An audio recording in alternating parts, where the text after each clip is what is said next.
Ladies and gentlemen, Capital G here with a new EDH deck tech for you. I'm going to be talking about Kogla, the Titan Ape, the new King Kong of Magic. But before we talk about the deck, update for me personally on the product. None for me just yet. I might not have been recording the whole time that I've been off work, but I have been off work because of life. So once we start getting the steady paychecks back in again, we will talk more about the product itself, the precons, the booster packs. But until then, let us talk about this deck, shall we? And with Kogla, I think the cool thing about Kogla is not the fact that it's an avatar for King Kong in our game, but the fact that it's got three very unique abilities. One on ETB, where Kogla comes in and fights a creature that we do not control. We have an attack trigger, where when he attacks, he gets to destroy target artifact or enchantment the defending player controls. And the fact that we can pay some mana and return a human we control to its owner's hand. This ability does target, so we do have to be careful on that one. Keep in mind that if the human that we target is removed, we still gain the indestructibility, oddly enough, because returning a human to its owner's hand is a targeted ability, but it is not a cost. So I thought that was a pretty neat thing to spot. But obviously the humans we target, we are actually wanting to bring back to our hand. So let's look at the deck and see what humans and other toys we get to play with. Starting with the Conjurer's Closet. Hey, we have a commander that removes our opponent's creatures, so let's remove our opponent's creatures. At least all the ones that are, less than 6 power if we can. For anything that is bigger than that, well, our secret weapon will be liquid metal coating. So, even though we have no shortage of targets in EDH for his attack trigger, we do have a lot of boys that are bigger than Kogla. So, hey, let's turn him into an artifact, turn Kogla sideways, and blow it up. Other cool toys we get to play with. Let us start with Dragon Throne of Tarkir. Well, Kogla's the king, so let's put him on the throne and have our team get humongous. The Lifecrafters Bestiary gives us the scry every upkeep, and it gives us the extra card draw because a lot of our humans are going to be costing anywhere from 1 to 3 mana. So we should be able to spare one more to draw the extra card, I would think. Obviously, we want to hand out the haste, so Lightning Greaves is actually a good fit here. Swiftfoot Boots is a little later down on this list. Ronus' Monument. Not only does that help reduce the cost of some of our green creatures, but whenever we cast a creature spell, target creature we control gets +2/+2 and trample until end of turn. So don't be surprised if we drop, 2, sometimes 3 humans on the same turn. Give Kogla +6/+6 and trample. Seems like a good game plan to me. Stronic Resonator. Well, Kogla's got 2 triggered abilities that we may want to copy depending on the board state. So I think it's an excellent add here. And, perhaps we could trigger some of our humans' abilities to the aforementioned Swiftfoot Boots. And we're also going to run the Great Henge here. And whenever a non-token creature we control enters the battlefield, we get to put a +1/+1 counter on it, and we get to draw a card. Again, we have a lot of cheap humans that will be playing and replaying and replaying.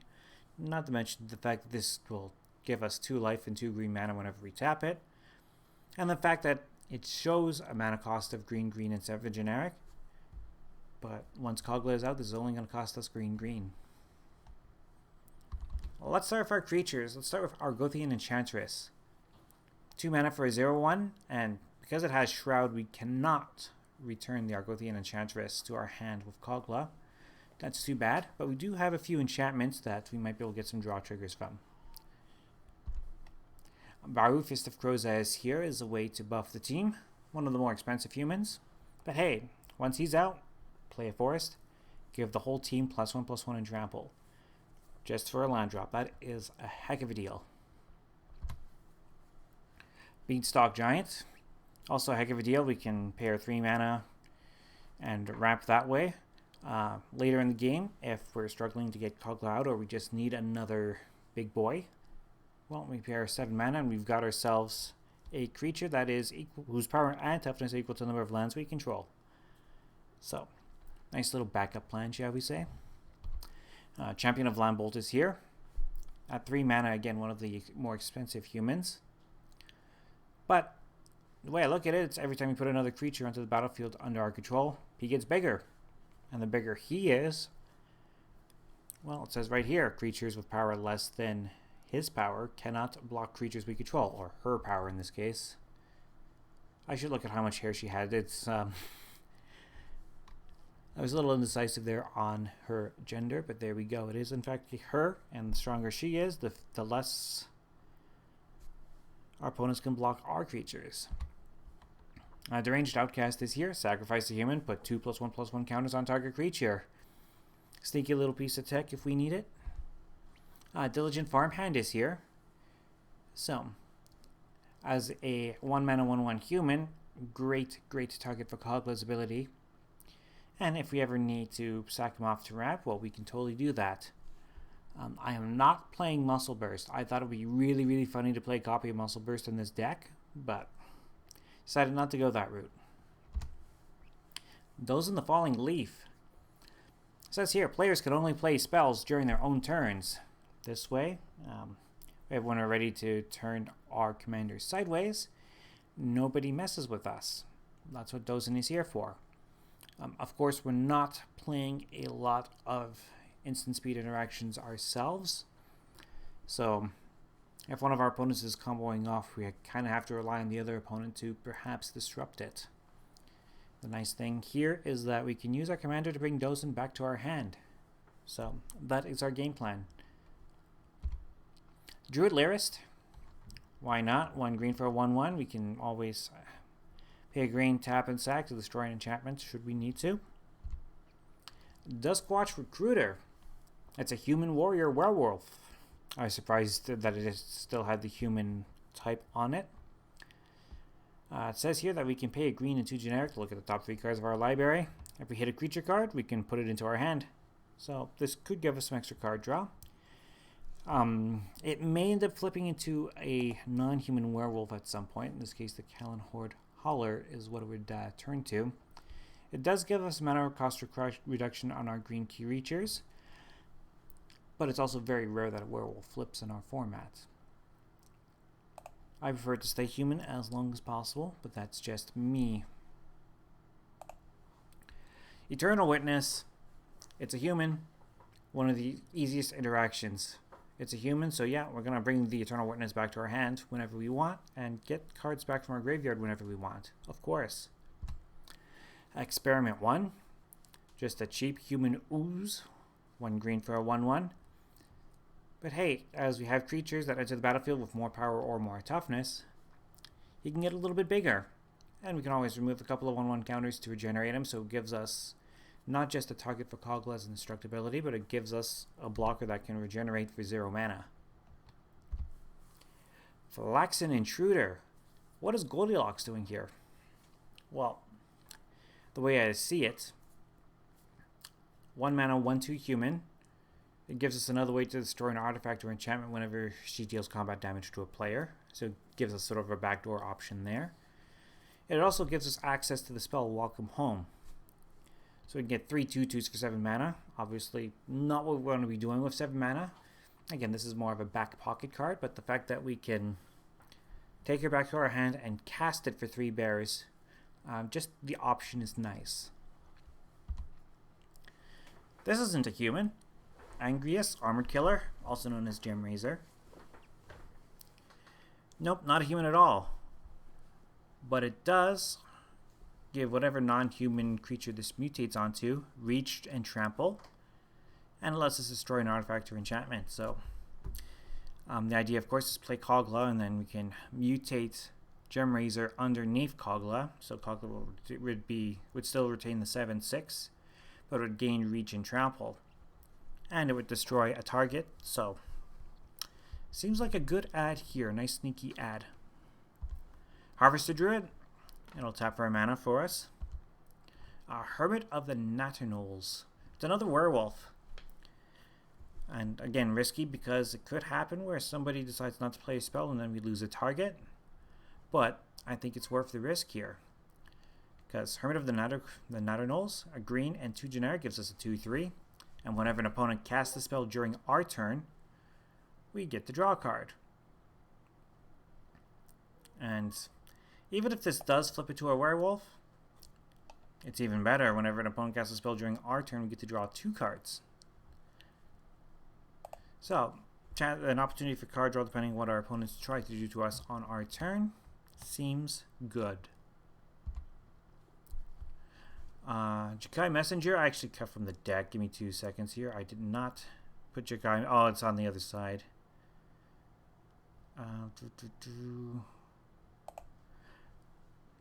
Now, Hornbash Mentor is in the deck. Again, one of the more expensive humans at a total of 3 mana, but gives us a 3/3. And when this enters the battlefield, put a trample counter on target non-human creature we control. That non-human, of course, would be Kogla. We can also pay 3 mana and tap this guy to put a 1/1 counter on each creature we control with trample. So, I figured it was a pretty cool synergy. Why not? Cannon Tree Warden.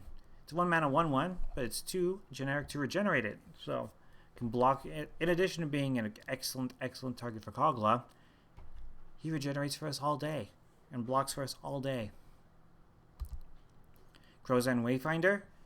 It's a 1 mana 1/1. We can sacrifice to put an extra land card from our hand into play. So it's a way for us to ramp if we have some extra lands in our hand. Magus of the Library. This is a spicy little ad. Double green. I'm going to tap this for either adding 1 generic to our mana pool, or we can tap it to draw a card if we have exactly 7 cards in hand. Now with Kogla, of course, we have the opportunity to put humans back into our hand. So we can get to that 7 mana state. The 7 cards in hand state. That will let us draw more cards.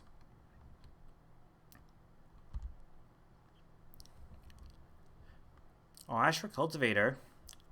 1 green for a 0/3 human, so this can actually block some tokens for us in the early going. And if we don't need it for Kogla, we can always pay 3 and sack it or get a basic land card from our library onto the battlefield. Ovaya. If you ever end up in a situation where we have mana to spare, we don't need to spend all our mana, well, Ovaya is perfect for that. 1 green for a 1/2 legendary human artificer. And she can spit out some servos for us, so she can actually create more blockers for us, 1/1 servos. Or a little bit later in the game, if we have lots of extra mana, we can get XX constructs for X number of creatures we control.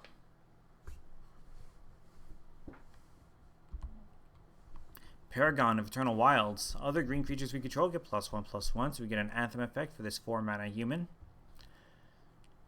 But what's bringing this to the dance is the green and tap to give another target green creature we control trample. So yes, another way for Kogla to gain trample and swing in for damage. Scavenger Folk coming in from the dark. 1 green tap sack to destroy target artifact, as well as just being a 1 mana human, of course.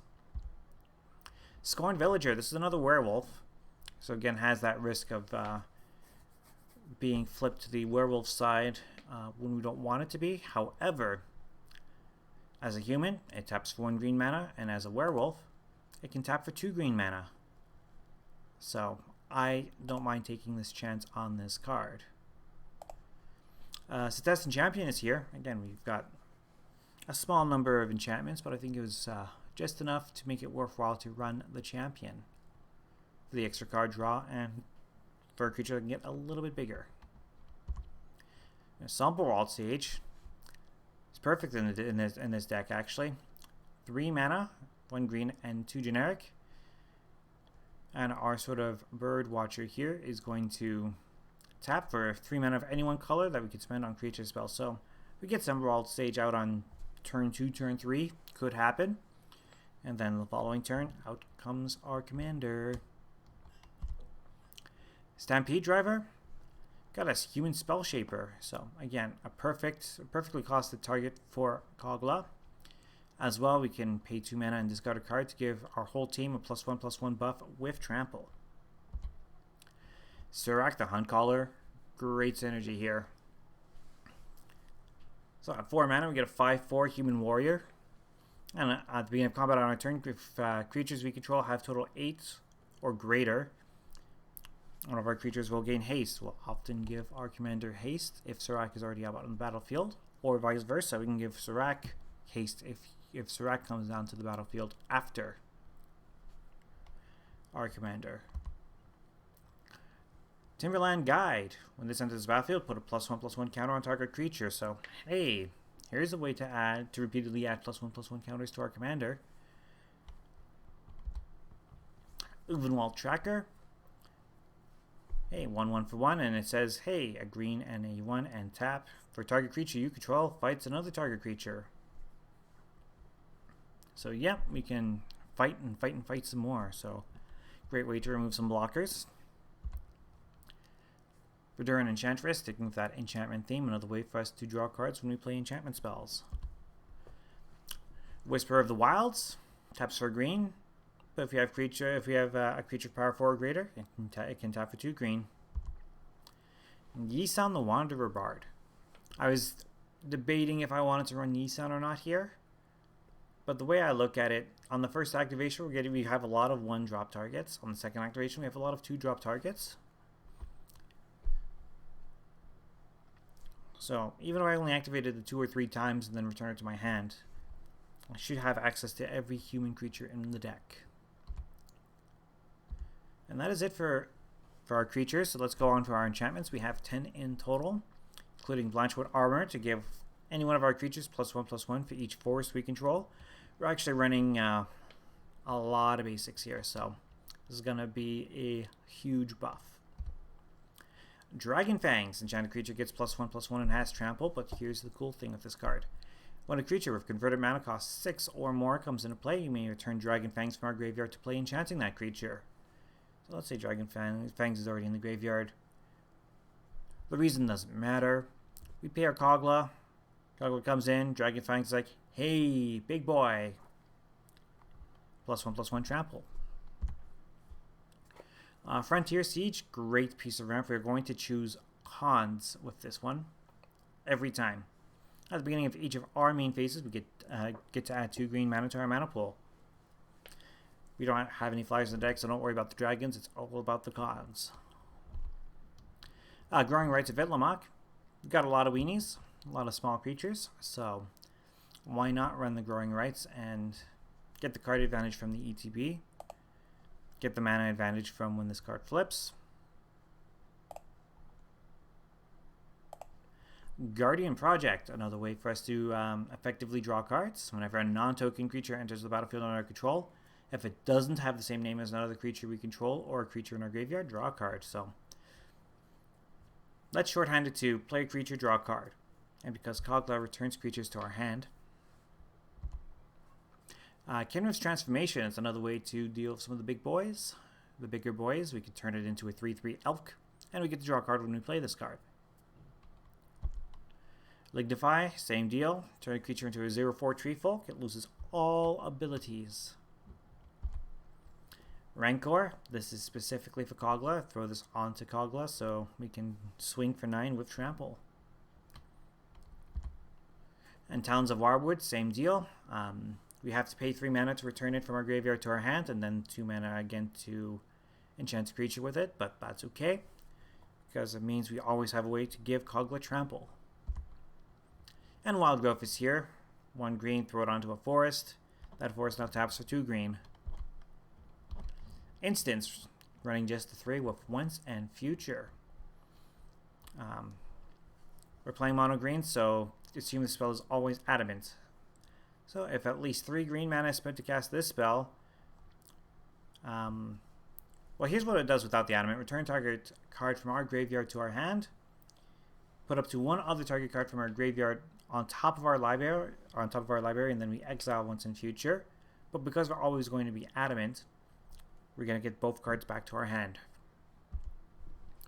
Return to nature. Destroys an artifact, destroys an enchantment, or exiles a card from a graveyard.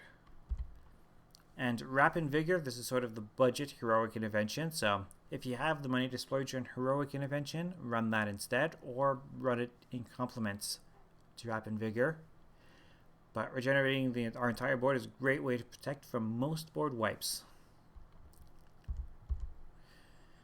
Going to the lands, Bonder's Enclave, of course, another way for us to draw cards. Bonder's Enclave, like any deck that doesn't draw a lot of cards already, is going to want this. So expect this to be the hot card for Ikoria for our format. Castle Garenrig. We're going to have a lot of forests, so it makes perfect sense to me to run this here. Fabled Passage, just to ramp out our forest a little faster, and 34 forest, 1 scavenger grounds.